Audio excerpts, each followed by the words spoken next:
Four-star General Jack Keane.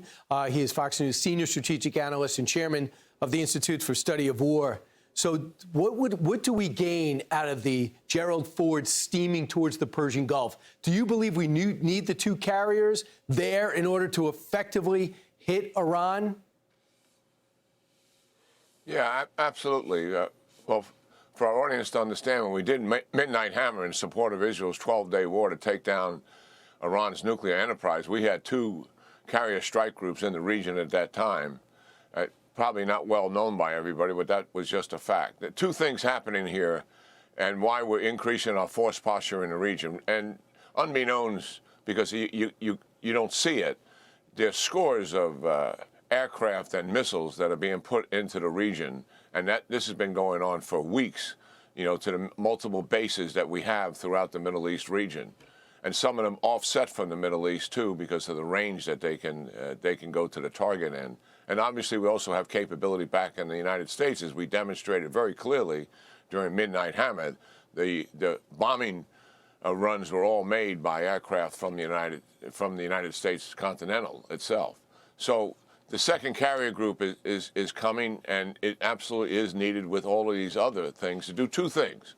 One is to make certain that we're able to defend our U.S. bases in the region, and also to help Israel defend its bases and certainly its population centers, which were under attack during the 12-day war.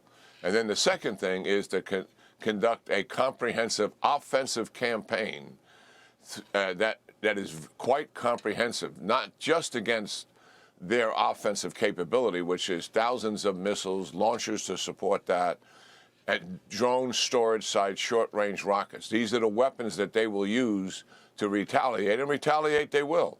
They demonstrated that during the 12-day war, and we have to be properly prepared for that. And the means to do that is, one, we want to defend against it, right, whatever is launched, and two, prevent as much of it from being launched as possible. So I would see early on in the air campaign, we're going to strike that offensive capability they have, in addition to leadership targets and the entire infrastructure that is literally sustaining this regime will likely be in the crosshairs of what we're doing. So here's the second round of talks. Here's the agenda.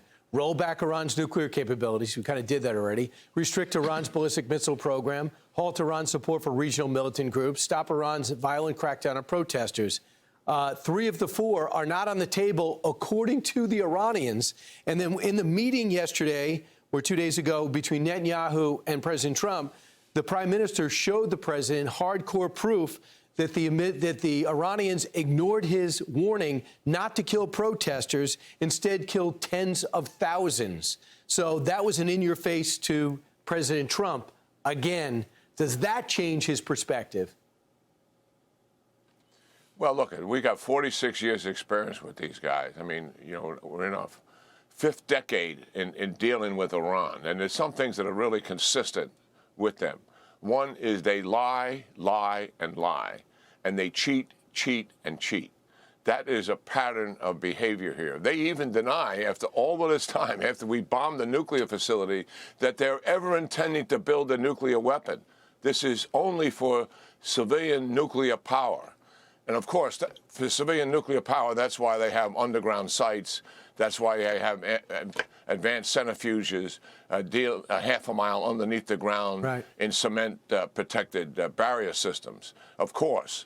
So we know what we're dealing with here. Listen, President Trump, remember, in 2018, he gave his staff the opportunity to make a better deal that Obama had constructed. He said it was a bad deal. Why was it a bad deal? Because in 15 years, all restrictions would be removed and Iran could manufacture as many nuclear weapons as they wanted. When everybody thought, well, the intent of the deal was to stop the manufacturing of nuclear weapons, it actually gave them a pathway to it.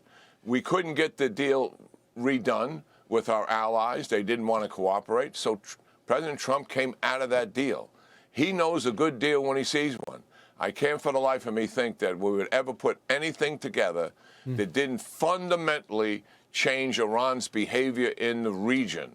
After all, the military strike is all about doing that same thing because they will not do it diplomatically. So regardless of what the Iranians are telling us are on the table, I don't take them at face value. they lie. President Trump knows what a good deal is. I have confidence in him. If he gets a deal that makes sense to him, it'll have all the ingredients that you just mentioned in it with verification.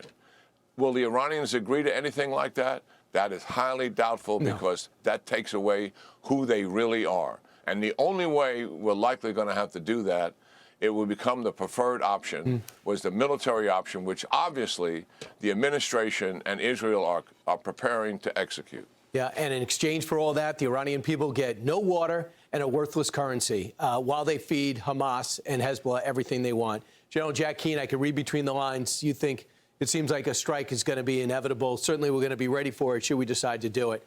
General Keane, thanks so much. I'm Steve Doocy. I'm Brian Kilmeade. And I'm Ainsley Earhart. And click here to subscribe to the Fox News YouTube page to catch our hottest interviews and most compelling analysis.